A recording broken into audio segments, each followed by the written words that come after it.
Grandpa, we need to leave, now. Liv's fingers tightened around my sleeve, her voice low and steady.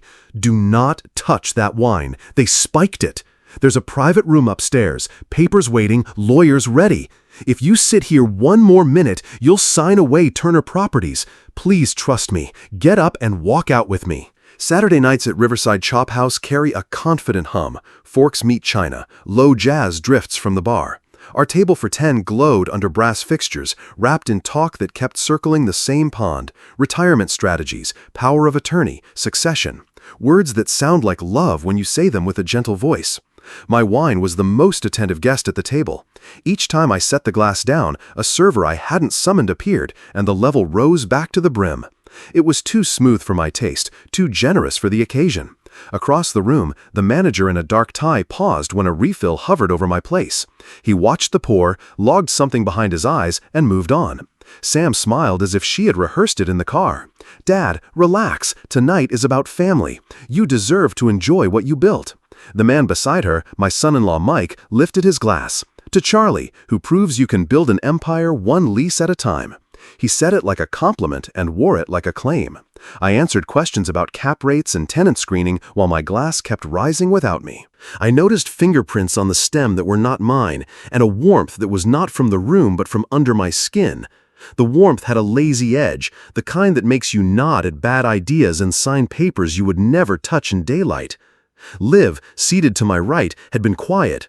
She watched the table instead of the food. She watched the refills. When the conversation looped to succession again, she leaned in until her hair brushed my sleeve. Grandpa, do not drink that. Her voice did not shake. They put something in your wine. There is a private room upstairs. Lawyers, papers, they want you compliant and on record. I kept my eyes on the table. I set the napkin down, a neat white square against wood. Bad deals never need you sober. I told you that once, Liv. She nodded once, quick. Then we leave. Sam's polished voice arrived on cue. 5 more minutes, Dad. The chef is sending something special, and there is someone upstairs who cares about your future. Mike laughed softly. You can't offend the chef. Chefs survive old men who need air, I said. I stood up. The room pressed its weight on my shoulders, not with hands, but with the idea that family dinners must be endured to earn peace. Liv stood with me, chair sliding back without a scrape. She placed her palm under my elbow as if we had practiced walking out of traps together. We passed the cold shine of a steak under a heat lamp, the smell of pepper and char rising like a dare to stay. The host stand glowed ahead. In the glass beyond it, I saw our reflection, a tall young woman bracing a stubborn old man. The manager looked up as we approached. Our eyes met. He gave the slightest nod. A ledger entry entered without a word. Sam stepped into our path with charm. Just meet one person. He is upstairs waiting. 5 minutes. When people work this hard to keep you seated, it is time to stand, I said. I smiled so their memory would keep a calm picture of me, not an angry one. Liv's fingers firmed on my sleeve. Do not look back, she whispered. Not yet. The front door was 10 steps. 5. 2. The cool metal of the handle met my palm. Through the glass, our table turned toward us, mouths open in protest that did not reach our side of the door. I did not look back. The door released us into the South End night like a valve opening.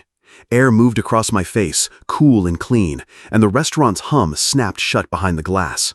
For a heartbeat, the world felt crisp again. Streetlights, painted stripes on the asphalt, the quiet clatter from a kitchen vent. Then the softness returned in waves. Heat spread along my neck and into my chest, not the heat of a brisk walk, but the heavy warmth of a room with no windows. My tongue felt cottoned. Sounds thinned out, as if someone had put felt over the city. Keep moving, Liv said, low. She guided me away from the wide windows where the dining room could see us, past the valet stand, into a darker lane between parked cars. Her hand under my elbow was steady, professional almost. Breathe through your nose, slow. What exactly is this? I asked, and my voice sounded a half step behind my mouth. A sedative, she said, from a vet clinic. Mom got it through someone she knows. It makes people calm, compliant, fuzzy. They plan to take you upstairs once it kicked in and put papers in front of you. There's a notary, a couple of lawyers. Witnesses who'll swear you seemed fine. The taste in my mouth changed, metal and rind. I braced my palm on a cool fender to steady the horizon. How do you know? I overheard pieces all week, she said. Today I saw Mike add something when the server turned. I couldn't prove it in the moment without a scene, so I got you out. I let my lungs do what they've done for nearly 7 decades. Work without drama. In for 4, hold, out for 4. The numbers gave my mind something simple to respect. Phone, I said. I've got it, Liv answered, already pressing 3 digits. I'm calling 911. We'll report the drugging now, then get you to CMC for a talk screen before it fades. She moved us deeper into the shadow of an SUV as she spoke to the dispatcher, voice concise. Name, location, what was in the wine, the plan to move me upstairs. The dispatcher asked questions. Liv answered. She listened. Yes, we're safe. We're in the lot, out of sight. Yes, we'll go straight to Atrium Health Carolina's Medical Center. Please send officers to the restaurant. When she hung up, she set another call in motion with her other hand. Cab's 2 minutes out, she said. We're not driving. I don't want anyone saying you declined medical care. A car turned into the lot, headlights washing over us, then sliding away. The light left a pale smear across my vision that didn't clear quickly. My balance shifted as if the pavement had found a slow tide. Tell me again, I said, not because I doubted her, but because repetition is a way to nail boards together. Private room, papers, who's upstairs? An attorney named David Reed, Liv said, and a financial planner, Rob Lewis. They've been coordinating with Mom. My daughter's name tugged at a place behind my ribs.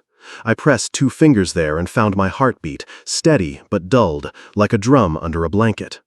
I had taught her to look for good deals that could stand daylight. I had not taught her to respect daylight more than the deal. Liv squeezed my arm once, as if she heard that thought. You taught me to walk away from tables that feel wrong, she said, so we're walking. Footsteps clicked on the far side of the lot, then stopped. A door opened and closed somewhere behind us. The night had a way of making small noises sound like plans. Liv angled us another few yards toward the street, keeping the buck of a pickup between us and the restaurant's windows. Text Sarah, I said. The syllables came out clean, and that felt like a victory. Tell her I'll need counsel first thing Monday. I already did while we were still inside, she said. And, Grandpa, she waited until my eyes met hers. If you feel anything change, vision, speech, breathing, you tell me immediately. It's changing, I didn't dress it up. Edges are softer, time is slower, but my head knows where it is. That's enough, she said. We just need the lab to catch it. She looked toward the entrance drive. Cab in 1 minute. A horn tapped twice, soft and polite. Yellow lights swept the lane and stopped. The driver leaned across the passenger seat, craning to see. I pushed off the fender, and the ground rolled under my feet once, like a boat finding balance after a wake. Liv caught my arm before the roll became a slide. CMC now, before it's too late. The taxi rolled under the awning at Atrium Health Carolina's Medical Center. Automatic doors parted. Antiseptic air met us like cold glass.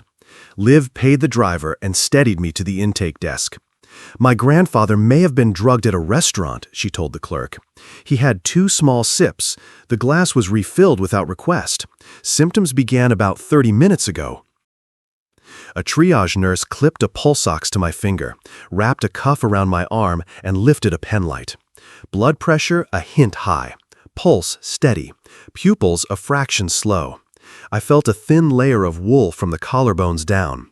My mind still knew the map. I need a comprehensive talk screen, I said, and please preserve chain of custody. Behind a curtain, monitors blinked awake. An IV catheter slid into my forearm. Shortness of breath, the nurse asked. No, heat, a heavy tongue, and time feels slow, I said. I answered the standard questions. What I ate, what I drank, how much, when the unsolicited refills happened, any regular medications, any conditions. I repeated what Liv overheard. A private room reserved upstairs, a notary and attorneys waiting, papers prepared for signature once I seemed relaxed. A CMPD officer stepped in, badge square and neat, notebook ready. Tell me what we need to act on right now, she said. "Suspected drink tampering at a named restaurant tonight," I said. "We left as soon as we realized. There is a private room reservation connected to me, and we were told witnesses would be present." Liv added, calm and precise. "He took only 2 small sips. The glass kept refilling without request. Staff can confirm the table location, pour times, and the upstairs reservation. The manager noticed a questionable pour. We need all CCTV preserved: dining room, service stations, stairwell, and the upstairs hallway. We'll dispatch a unit," the officer said. "We'll request the open bottle and glass if available, confirm the reservation, and direct the manager to preserve all video. We'll link your lab results to the case." The physician arrived with a cart. "We'll run a broad toxicology panel, blood and urine. It includes sedatives commonly used in veterinary settings." "Please mark for Acepromazine," Liv said. "It's included," the doctor replied. "We'll expedite so we're within the detection window." The nurse labeled vials with timestamps, my name, and barcodes, then sealed them in a clear evidence pouch. I read the names on the nurse's badge and the phlebotomist's and repeated them to Liv. She photographed the wall clock, my wristband, and each sealed pouch, then logged times on her phone. It felt like overkill. It was not. "Any chest pain?" the nurse asked. "No," I said. "The room is soft at the edges, but I know where I am and why I'm here." She wrote exactly that. The officer slid over a property receipt. "This links your specimens to our report. We'll update you when the unit checks in from the restaurant." I breathed in for 4, held for 4, out for 4. The numbers steadied the minutes. In the corridor, a gurney rattled past, and the doctor stepped aside with the sealed pouch in her hand. "We're taking these to the lab now," she said. "Preliminaries in a few hours." The lab corridor door swung shut with a soft click. Small sound. It felt like a lid settling on a box with the truth inside it. The fluorescent lights hummed like a tired hive. A clock ticked over the doorway, secondhand sweeping with the careless confidence of machines that never miss. I lay on paper that crackled each time I breathed. Somewhere outside the curtain, rubber soles squeaked and a gurney rattled past. Atrium Health smelled like chlorinated winter, clean and impersonal, a place built to separate panic from evidence. Waiting makes room for memory. Tuesday afternoon, sunlight fell through the slats onto my oak table. Sam didn't knock. She pushed the door with her shoulder, heels firing small reports on the hardwood, Mike drifting 2 steps behind like a shadow that forgot its shape. "Dad, we need to talk," she said, voice sugar over stone. "There's a window here. We can't miss it." "Windows that matter open again," I answered, but she was already sliding a glossy pitch across the table. Buzzwords stacked like blocks, timelines that sprinted, returns that glowed. Mike avoided my eyes and smiled at the wall. I set a hand on the folder I keep for him. Crypto that never existed beyond a website. Smoothie equipment rusting under tarps. An import deal that evaporated the day before delivery. Not investments, holes with clever names.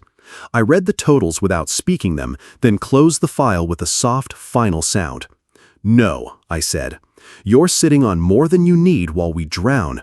Sam shot back. "You don't even understand how fast things move now." "I understand velocity," I said. "I built my life on it, and I know the difference between speed and haste."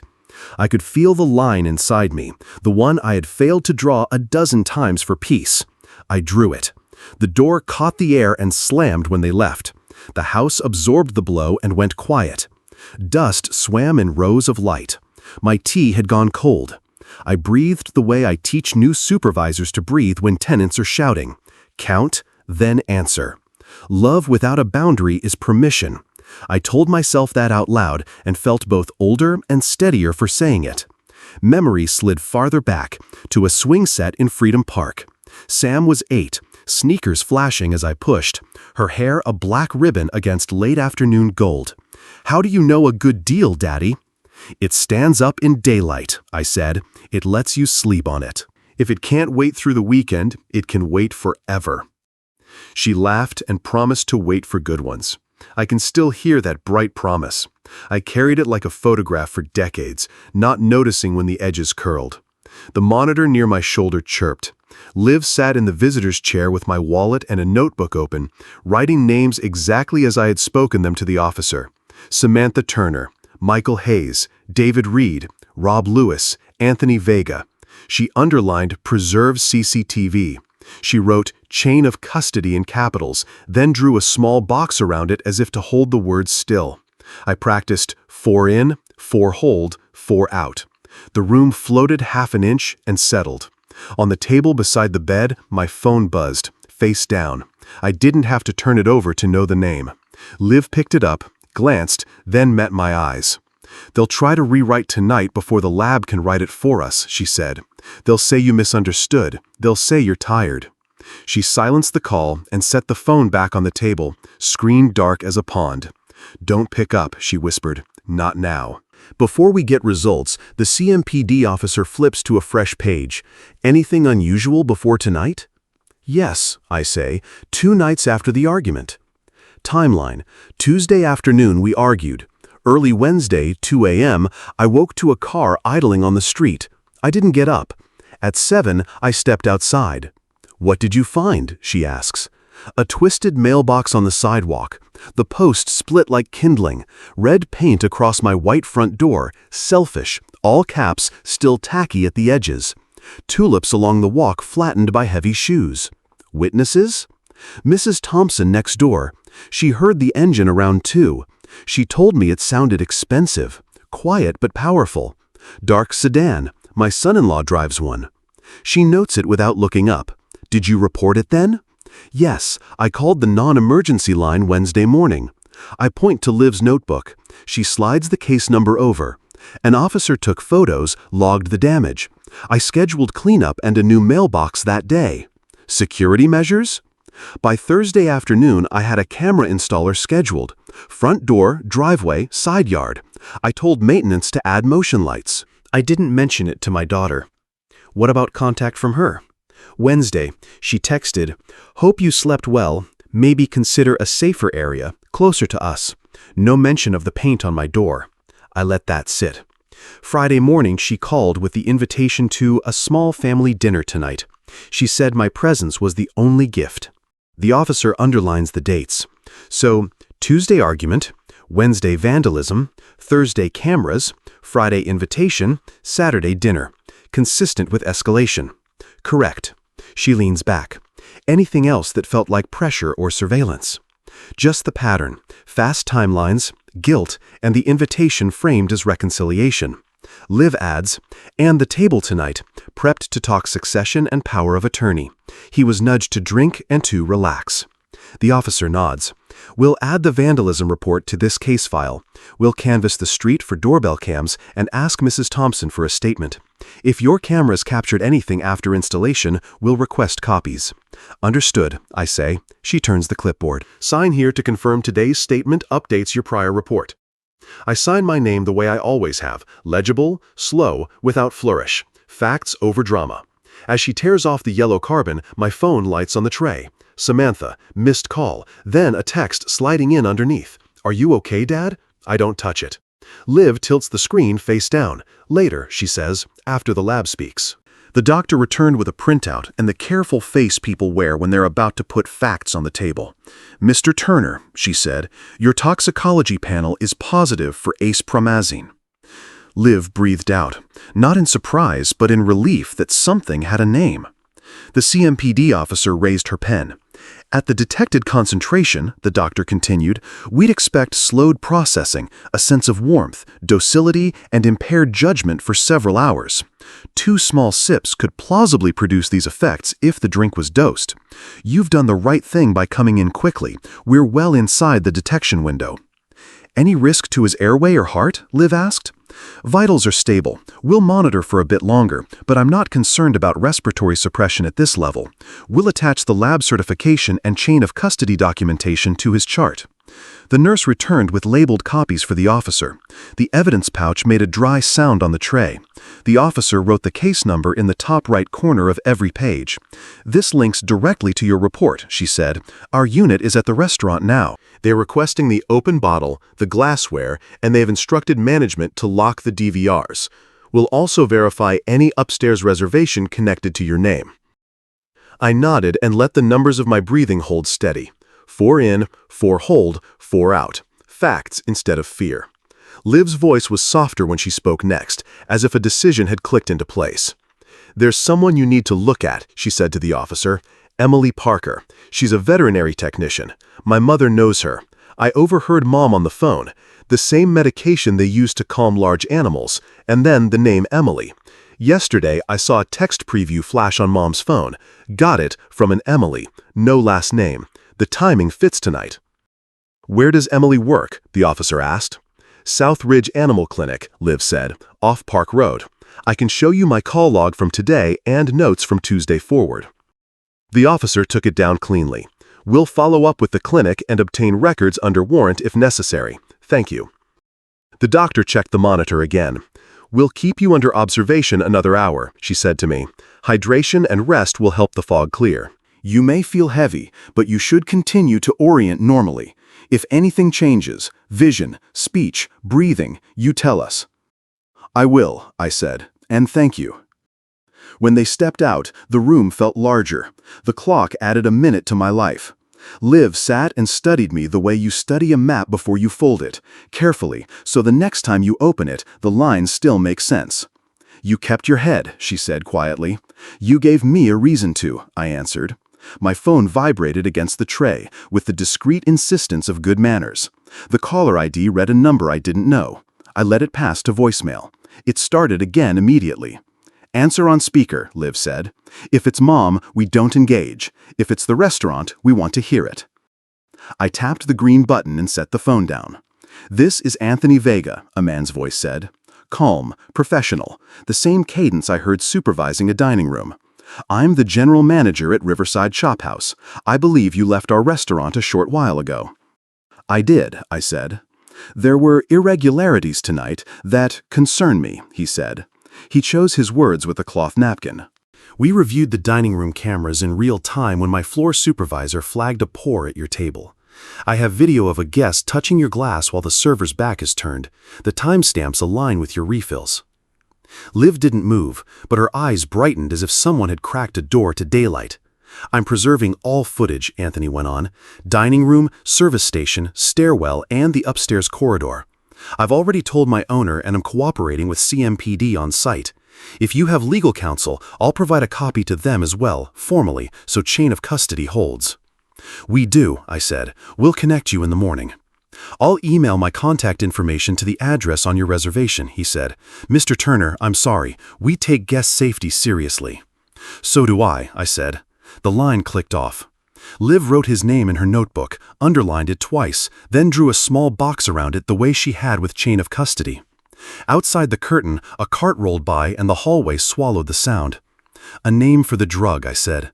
"A name for the source, and now a name on the tape." Liv capped her pen.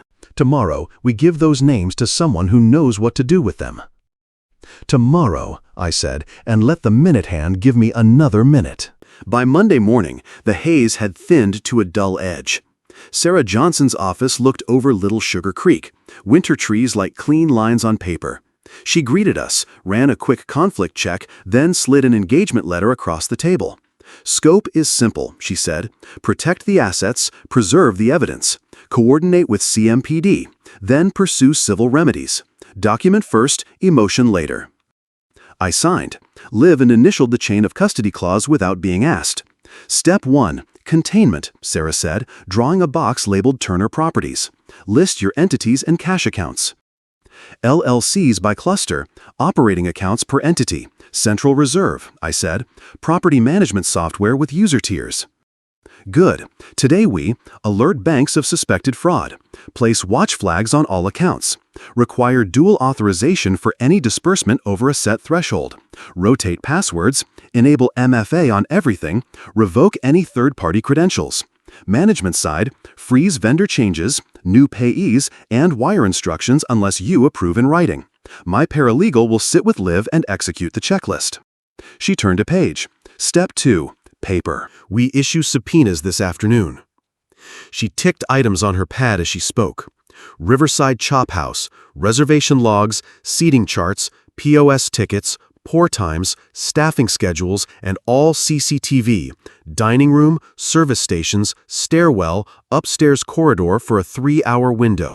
We'll request preservation of original DVRs and forensically image them. We'll also subpoena the upstairs private room contract and the notary's book for the night. Southridge Animal Clinic. Acepromazine inventory and dispensing logs for 90 days. Employee access logs, key fob records, and Emily Parker's timesheets and training file. We'll seek a protective order to shield client identities. We want drug movement, not medical data. Phones? Liv asked. Depositions first, Sarah said. We'll request voluntary production of relevant communications. If they stall, we narrowly seek call and text records. She checked her calendar. Anthony Vega is coming at 2 with a copy of your CCTV and a custodian of records affidavit. We'll image it here, issue a receipt, and keep chain of custody intact. I breathed to the creek's tempo. Any old paperwork I should revoke? We'll review your medical and financial POAs and beneficiary designations today, she said. If your daughter's name appears where it shouldn't, we revoke and replace. If it must remain for medical reasons, we add a co-agent you trust and narrow authority. She slid a one-page checklist to me. Order of operations: banks, insurers, registered agent, Secretary of State, property manager, IT. Then subpoenas drafted, filed, and served by close of business. CMPD, Liv said. I've already called the detective, Sarah replied. We'll coordinate so our civil subpoenas don't step on their warrants. If we need temporary restraining orders to prevent harassment or asset dissipation, we'll file by week's end. She capped her pen. One more rule: no direct contact with your daughter or son-in-law. If they call or text, forward to me. If they show up, call me and the police. I felt the old instinct to explain rise and pass. Understood. Sarah stood. Paralegals ready to start MFA and password rotations. I'll draft and file. At 2, we meet Mr. Vega. When do the envelopes land? I asked. Today, she said. By tonight, the story will start telling itself on letterhead. The creek kept moving. So did we. Anthony arrived at 2 sharp with a hard case. He introduced himself as Riverside Chophouse's custodian of records and placed an external drive in a tamper-evident bag on the table, along with a thin folder and a record stamp. This is an export of relevant cameras with metadata, he said. Dining room, service station by your table, stair landing, upstairs corridor. Exported at 12:46 p.m. today. Sarah nodded to her paralegal, who connected the drive through a right-blocked workstation. We'll image and verify hashes now, she said.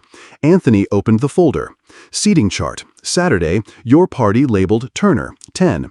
POS detail for 7:08 to 9:30 p.m. with time-stamped pours. Staffing schedule, sections and the upstairs assignment. Private room reservation sheet. He set the stamp and pen beside the stack. We watched the dining room angle first. Under the pendant light, our table sat within a clear cone. At 7:51 p.m., a fresh bottle was placed near my glass. At 7:53, while the server turned to grab a coaster, Mike's left hand, blue jacket, wristwatch, reached across the bread plate. His fingers hovered by my stem for under a second, then withdrew. At 7:55, the server topped my glass. Show the service station, Sarah said. On that angle, at 7:52:58, a hand passed close over the rim.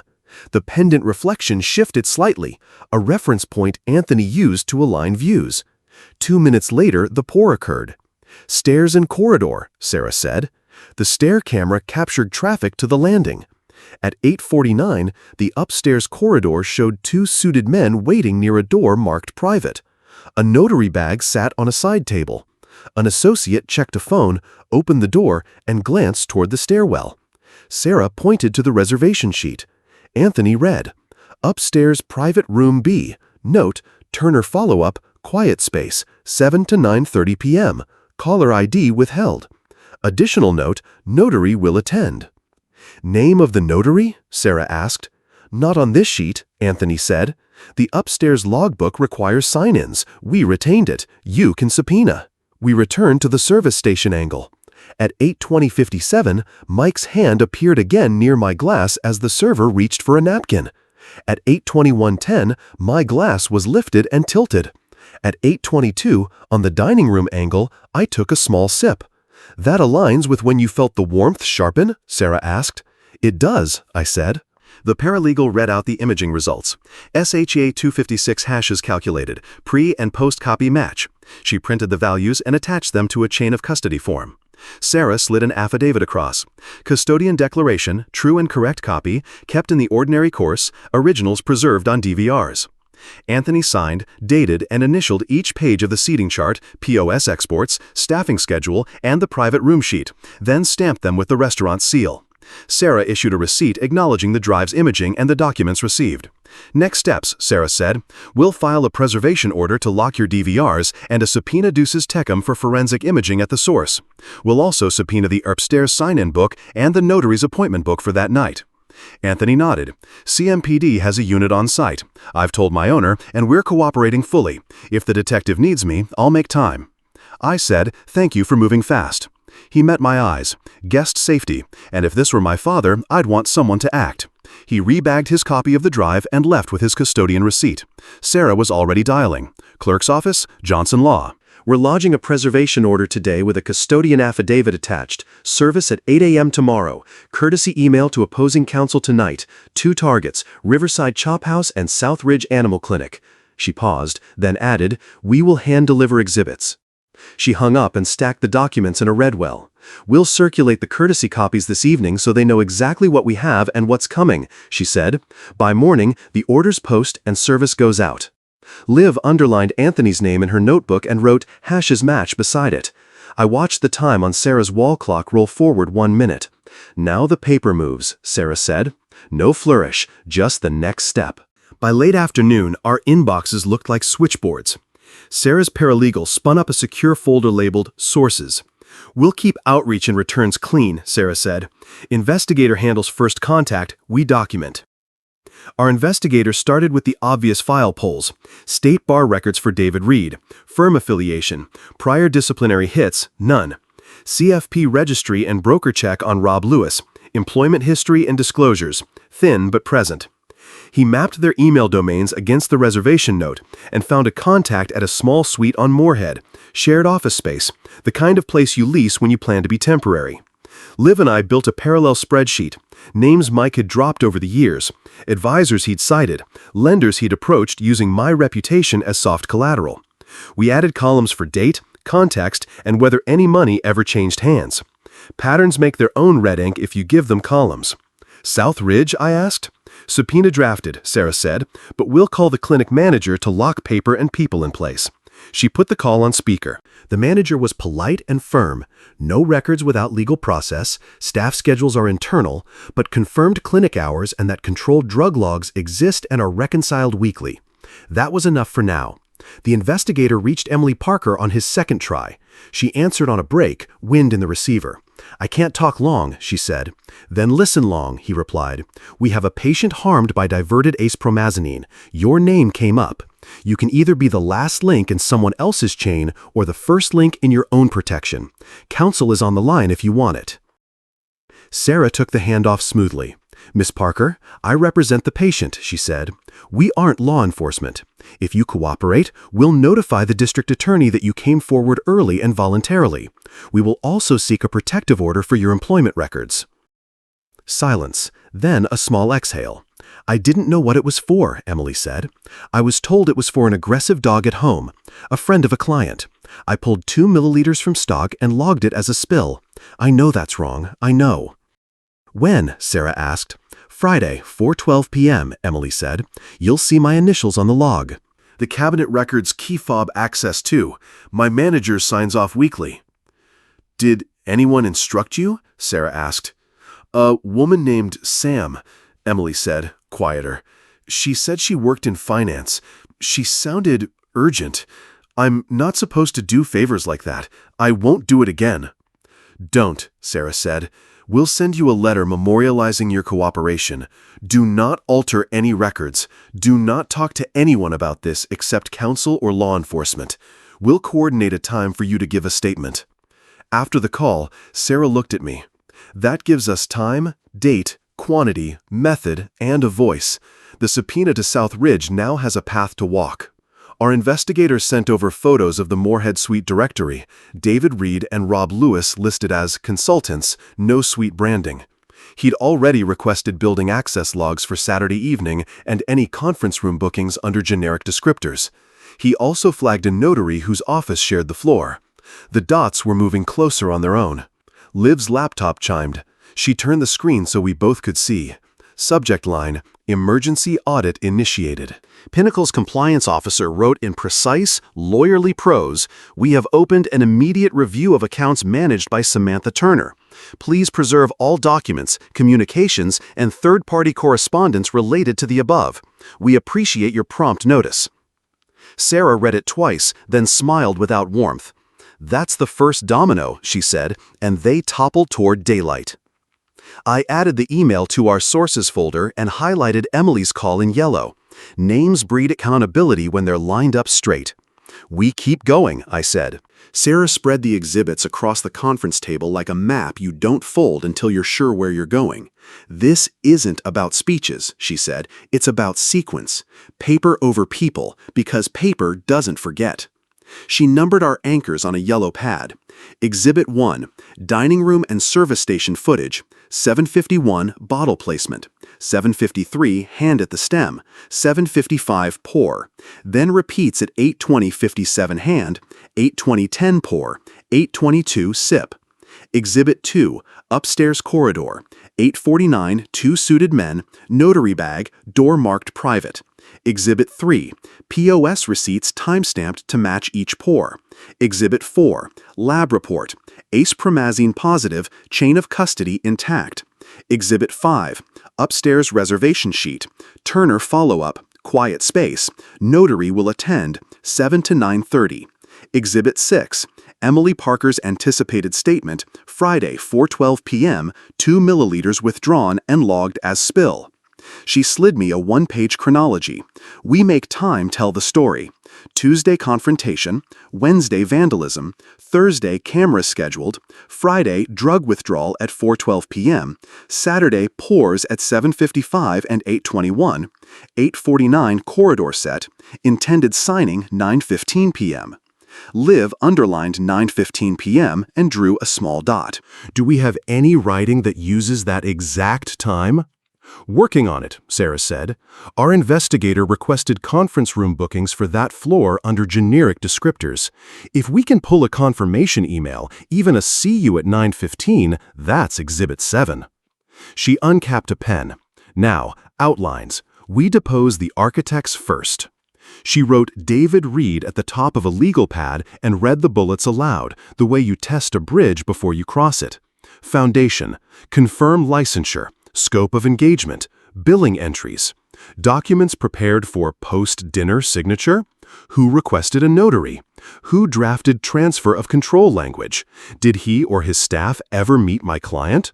No, then who represented his interests? She started a second page, Robert Lewis, foundation, qualifications, compensation, risk analysis. Who suggested using a private room with witnesses? Any emails referring to capacity, consent, or keeping it calm? Any communications with Samantha Turner about making Dad agreeable? She turned a third page, Samantha Turner, foundation, employment role and fiduciary duties. Confront with Pinnacle's audit notice. Confront with Emily Parker's details, Friday 4:12, initials on log, key fob record, then camera chronology and reservation sheet. The yes-no cadence will do the work, no explanations. A fourth, Michael Hayes, foundation, history of opportunities funded by Mr. Turner, reason for touching the glass while a server's back was turned, knowledge of the upstairs room and the notary. She handed me a fifth pad with my own name. Your role under oath, short answers, no adjectives. You will identify the people and the objects, read the times, and say what you felt at those times. At 8:22, I took a small sip and felt the warmth sharpen. If you don't remember, say you don't. If you need a document, ask to see it. She looked at Liv. You're not a witness to the pour itself, but you are to statements and to the exit. We'll keep you on the list in case they force us to prove why we left when we did. Her paralegal walked in with a stack of forms. Service windows, she said. Clerk can calendar depositions starting Thursday, 2 per day.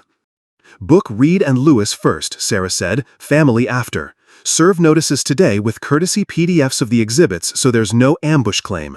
Also, file a protective motion for Emily Parker's employment records. Drug logs only. No client names. She dialed the clinic. South Ridge, Johnson Law. Our subpoena is filed. A preservation order is attached. Please secure Acepromazine logs, dispensing records, and key fob access reports from the last 90 days. We'll coordinate pickup with your counsel. She ended the call and turned to me.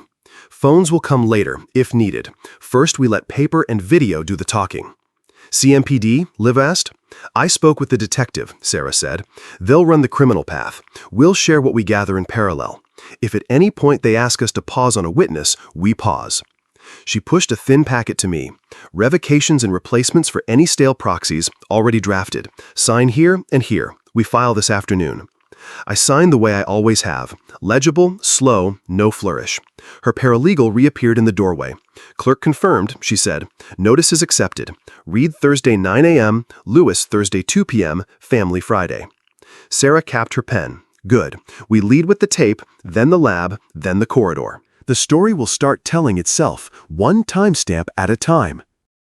I looked at the neat stack of exhibits, paper over people. It felt like a fence finally mended along the right line. Recorder rolling. Exhibits pre-marked. David Reed adjusts his tie. Sarah lays Exhibit 1, the dining room clip, beside his elbow. State your name, firm, and role, she begins. David Allen Reed, Reed Legal Group, outside counsel, he says. Were you engaged to prepare documents for a post-dinner signing on Saturday, she asks. I was asked to have materials ready, he says. By whom? A prospective client introduced by Samantha Turner. Did you ever speak with my client? No. Who arranged the notary? Sarah taps Exhibit 5, the upstairs reservation sheet. Notary will attend.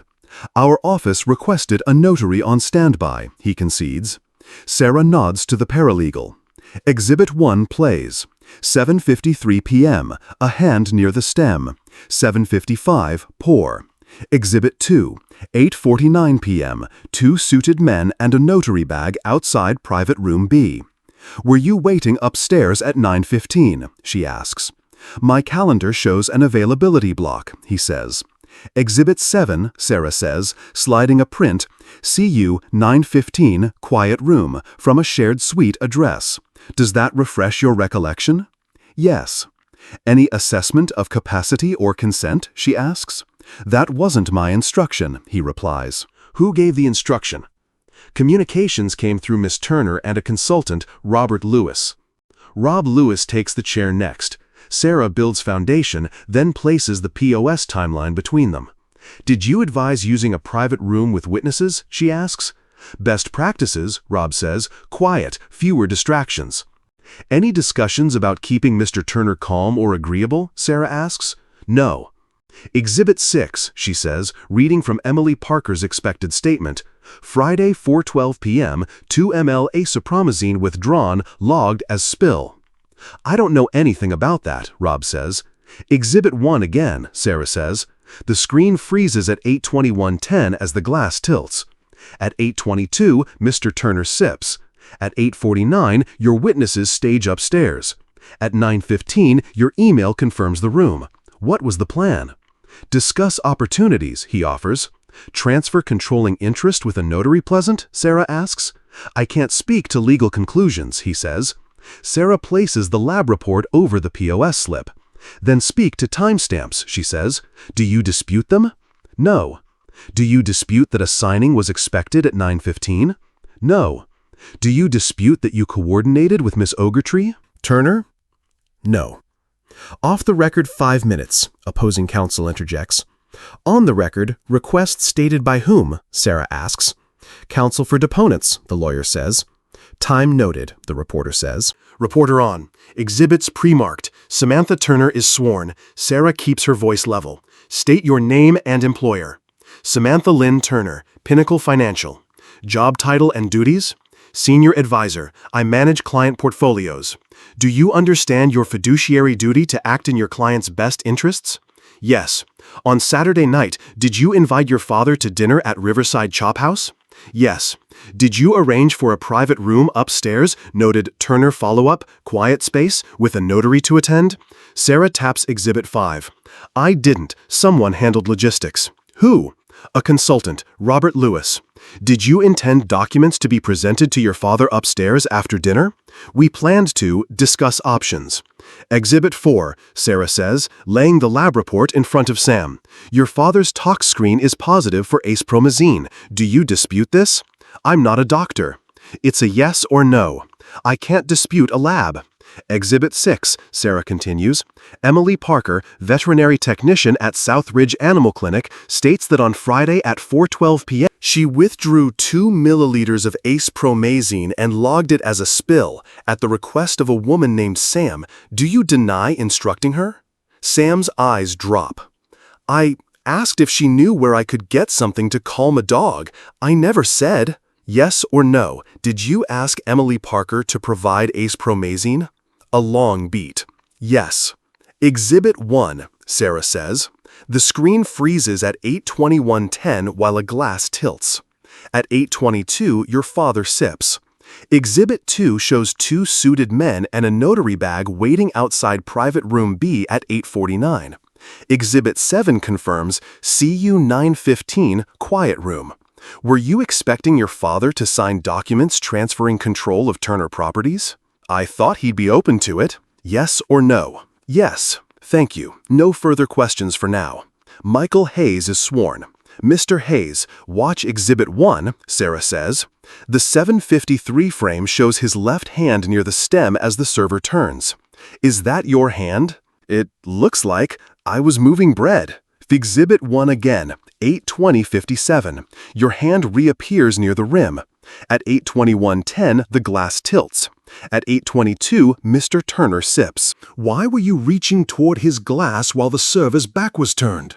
I didn't mean. It's a question. I reached to move a napkin, that's all. Were you aware of a private room upstairs with a notary waiting at 9:15? I heard there was a room in case things got loud. Did you coordinate with Mr. Reed or Mr. Lewis about having your father-in-law sign documents Saturday night? I was told there might be paperwork. Yes or no? Yes. Do you dispute the timestamps on the video and receipts? No. Do you dispute the lab result? I can't. Opposing counsel clears his throat. Objection to form. Noted, Sarah says. She sets one last page on the table, an email header. Mr. Hayes, did you send or receive any message using the phrase, keep him calm, this week? Mike stares at the paper. I need to see the full email. You will, Sarah says, after lunch. The hallway was quiet in the way courthouses get after lunch, carpet swallowing footsteps, fluorescence buzzing like a tired beehive. Sam stood by the window, arms folded, eyes on a parking lot that didn't look back. Dad, she said without turning, this isn't what you think. It's exactly what the documents think, I answered. Paper doesn't get emotional. She faced me. The polish from the deposition was gone. I was trying to secure your future, to make sure Turner Properties survives when you can't keep doing 16-hour days. You tried to secure it by taking it, I said. You hired a room, a notary, and men who don't know me to witness a thing I would never agree to. She flinched. You've always been rigid. I needed you to be open. I needed you to be honest. We stood a yard apart, the way people do when they want to close distance and can't. For a second, a different afternoon broke through. Freedom Park, a swing, her hair in sunlight. How do you know a good deal, Daddy? It stands up in daylight. You taught me to wait for good ones, I said. You stopped waiting. Her jaw worked. I asked for something to calm a dog, she said, low. I didn't say it was for you. You asked for Acepromazine, I said. Emily gave a time, a quantity, a log. The cameras gave hands and minutes. The lab gave a name. None of that was daylight. Tears made her mascara shine without falling. "I didn't mean to hurt you." "You meant to win," I said, "at my table, with my name." I let the words land and then soften. "Accountability isn't cruelty, Sam. It's love with a spine. I should have drawn lines sooner. I'm drawing them now." She looked past me to the conference room where Liv was closing a binder with our lawyer. "Is she proud of this?" Sam asked, "watching you humiliate her mother?" "She watched you endanger her grandfather," I said, "and she pulled me out of it. That's not humiliation. That's courage." Silence settled. Somewhere a door clicked shut, and a copier hummed to life. "I'm going to make this right," she said, but even she didn't believe it. "You can start by telling the truth when asked," I said, "under oath, in writing, and by leaving Liv out of any more plans." Her shoulders dropped a fraction. She picked up her bag, then put it down again. "Take care of Liv," she said finally, voice thin. "Please." "I have," I said, "and I will." She nodded once and walked past me, perfume trailing a memory of better rooms. I stayed where I was and let the line I'd drawn hold. By the time dawn rinsed Myers Park, the story had jumped from transcripts to headlines. The Charlotte Ledger ran a small, clean block on page 2. "Financial advisor suspended amid emergency audit." No names in print, but anyone who knows this town could do the math. My phone didn't stop. Property owners, old tenants, 2 brokers I've competed with for 20 years. The calls were short and steady. "You okay? Need coverage? We've got eyes if you want them." Family isn't always blood. Sometimes it's whoever shows up when the roof leaks. Pinnacle's formal notice landed at 9:13 a.m. Effective immediately, Samantha Twenner is placed on administrative leave pending investigation. Clients assigned to Miss Turner will be audited for irregularities. Please direct all inquiries to compliance. The tone was bloodless. The meaning wasn't. By noon, compliance sent a second note: freeze on outbound transfers from her book until review. At 12:27, Margaret Chen called. Her voice shook. "They said there are discrepancies," she whispered. "They're bringing in an outside auditor. If you hadn't—" She stopped. "Thank you." I told her the same thing I tell tenants who report a broken lock. You did the right thing. It shouldn't be brave to ask for the truth, but sometimes it is. Lenders started their own chorus. Mike's consulting lines, once greased by my reputation, were suddenly sticky. 2 banks demanded updated financials by close of business. A third sent a notice of default with a 5-day cure window. A broker texted me a link: "For sale" sign planted in his front yard by dusk. CMPD called mid-afternoon. "We've rolled your ER results, the Riverside evidence, and the vandalism into a consolidated case referral," the detective said. "The DA is reviewing attempted fraud and elder exploitation. We're interviewing the notary and the 2 men from the corridor camera." Sarah worked the civil side like a metronome. Courtesy packets with the core exhibits went out to opposing counsel. Preservation orders posted. Subpoenas were served. She prepped an emergency motion for a temporary restraining order, just in case anyone thinks proximity is a strategy, she said. Our investigator pulled footage from 3 doorbells on my block. Headlights idling at 2:01 a.m. Wednesday. A navy sedan silhouette. A figure in a hood crossing my walk with a can in hand. Mrs. Thompson signed her statement without flourish. By evening, the house was quiet in the way houses get when the wind changes direction. Liv and I ate soup in the kitchen, notebooks closed, phones face down. The creak of the neighborhood, gossip, speculation, sympathy, moved around us without coming in. At 8:42 p.m., Sarah's text arrived. "Plea discussions are on the table. Expect outreach. Say nothing directly, we'll handle." I set the phone beside my spoon and let the words settle. Consequences had started their slow work. The next move would come on letterhead or in handwriting. Either way, daylight was doing what daylight does. The envelope was thick and soft-edged, forwarded from Sarah's office with a yellow sticky, no direct reply. If needed, respond through counsel. My name on the front was in Sam's hand loops I could recognize from permission slips and thank you notes decades old. I opened it at the kitchen table.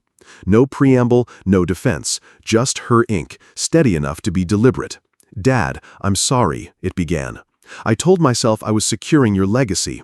I was securing control. I did not intend to harm you, but I chose a path that would have. I asked for something I had no right to ask for, and used people I had no right to use. Please take care of Liv. She is better than my choices. No request to meet, no bargaining. One paragraph acknowledged Pinnacle's audit, I've been placed on leave, I will cooperate, and one line about restitution. If there is any way to make victims whole, I will. Then, I understand if you choose not to speak to me. I will not contact you directly. A second, shorter note slid out with it. Mike's print, square and smaller. Mr. Turner, this is on me as much as anyone. I let money and pride talk louder than decency. I'll deal with the loans and whatever the court orders. I won't darken your door. I'm sorry. I set both pages on the table and let the quiet stand. Accountability is not cruelty. It's love with a spine. I'd said it in a hallway. I felt it now. I didn't write back. I emailed Sarah. Please acknowledge receipt. No direct contact. All communications through counsel. No discussion about Liv. She replied in minutes. Acknowledged. I'll send a neutral receipt and reiterate boundaries. Plea terms likely to include restitution and no contact provisions. Will update. I walked the envelopes to the office file and slid them behind a tab labeled Family Boundaries. Not to keep score, to keep order. A knock at the front door, light and familiar. Liv stepped in with a legal pad tucked under her arm. Grandpa, she said, not glancing at the table, not peeking at the file. Teach me, the right way, if you're willing. I am, I said. It starts small. She smiled. Small I can do. We set 2 mugs on the counter and opened a clean notebook. First lesson, keys and trust live in the same drawer. You issue both with care, you track both with paper, and you never confuse family with free pass. Liv wrote it down without looking up. Tomorrow, I said, closing the notebook, we start where it began. She nodded. The duplex. The line was drawn. The next line would be a plan. We parked at the curb where it started, one small duplex, white trim, a porch that has outlasted 3 generations of porch swings. I handed Liv a ring with 2 labels, U1 and U2. First lesson, I said, keys and trust live in the same drawer. Track both. We walked the exterior before knocking. Roofline straight, gutters clear, downspouts attached. A walk-around saves 1,000 emails, I said. You see what tenants forget to mention. Inside Unit 1, Mr. Carter met us in the doorway with a smile that said rent paid early and repairs handled. We checked smoke detectors, GFCIs, and the air filter he'd out. Liv took notes on a clean sheet. Filters quarterly, test alarms, verify outlets. Maintenance triage, I said on the porch. Life safety first, leaks next. Heat in winter, cool in summer. Everything else can wait 48 hours with good communication. Unit 2 had a loose latch and a slow drain. Liv wrote, work order latch, bath drain, tomorrow a.m. Set expectations in writing, I said, then beat them by half a day. We sat on the steps with a simple cash flow page. Rents in, fixed costs, reserves. No magic, I said, just math you respect, every month. Reserves are not savings. They're promises you keep to the building before. Preparation is an act of love. Wills, walls, powers of attorney, passwords, partners set them right before the storm. In the prevention chapters of betrayal stories, the pages are short and merciful. God entrusts us with stewardship, not panic. Plan accordingly. God clarifies where confusion thrives. Write accordingly. God grants peace to those who choose process over pressure. Breathe accordingly. Most betrayal stories share one tell. Rush is the villain's favorite word. When betrayal stories tighten the clock, slow down, invite a second set of eyes, and let facts guard your future. If this framed your next step, leave a note below and pass it along to someone building wisely.